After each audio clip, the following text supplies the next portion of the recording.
মামার বাড়ি ঘুরতে যাওয়া হোক বা মাসির বাড়ি ঘুরতে যাওয়া হোক, এটা আমার কাছে আর আমার ফ্যামিলি রিলেটিভদের কাছে একটু আলাদা। হ্যাঁ, তোমাদের কাছে অনেকের কাছে এটা সাধারণ ব্যাপার, কিন্তু আমাদের কাছে আলাদা। কারণ আমাদের বেশিরভাগই মামার বাড়ি, বেশিরভাগই না, ৩ টে মামার বাড়ি আমাদের একই গ্রামে, আর বেশিরভাগ মাসির বাড়িও সে আমাদের একই গ্রামে। আর ড্রাইভার কাকু প্রত্যেকটা স্টপে নেমে কিছু না কিছু খেয়েই যাচ্ছে। কখনো চা খাচ্ছে কোনো স্টপে, তো কখনো কোনো স্টপে বিস্কুট এরকমভাবে। তো আমি আজকে এসেছি ১ম বার, একেবারে আমার লাইফের ১ম বার রামপুরহাটে, যেটা একেবারেই নতুন জায়গা আমার জন্য ছিল। আর সেখানে আমি যাচ্ছি একটা ছোট্ট অনুষ্ঠানে। কিন্তু অনুষ্ঠানটা ছোট্ট হলেও সবারই মন অনেকটা বড় ছিল সেখানটাতে। আর গিয়েই দেখি টমি আমাদেরকে ওয়েলকাম করছে, আর তারপরে মাসি আমাদেরকে খেতে দিয়ে দেয় মিষ্টি।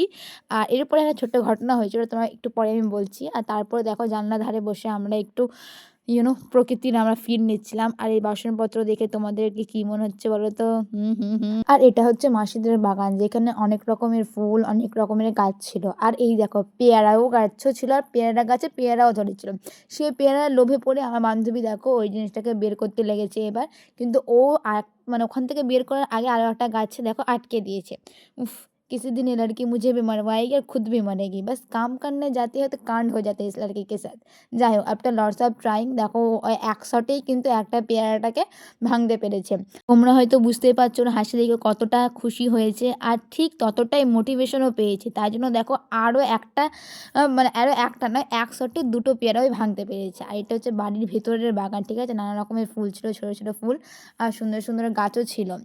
আর তারপরে দেখো সে পেয়ারাটা কেটে নুন লঙ্কা দিয়ে মাখিয়ে দিয়েছে, কিন্তু সুরভি কী করেছে, মানে এমনি নর্মাল লঙ্কা যা দরকার যে কাশ্মীরি মির্চ ছড়িয়ে দিয়েছে, মানে ঝাল কম লাল বেশি সে হয়েছে হাল। তারপরে বিকেলবেলা দেখো একটু কাজ কামে বসে পড়ে আমার বান্ধবী, এখানেও অনেক ট্যালেন্টেড। চোখে জল না লাগিয়ে, মানে চোখে জল আসা না ছাড়াও কিন্তু পেঁয়াজ কাটতে পারে।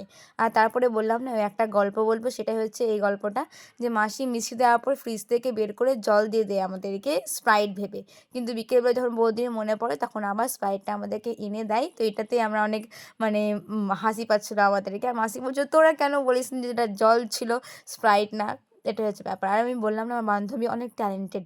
এই দেখো ও কিন্তু বেলুন ফোলাতেও জানে। তো তোমরা তো দেখেই নিলে কত ট্যালেন্টেড। তো so guys send stars for her baby. আর তারপরে আমরা একটু দোকানের কাজে একটু বাইরে বেরিয়ে যাই।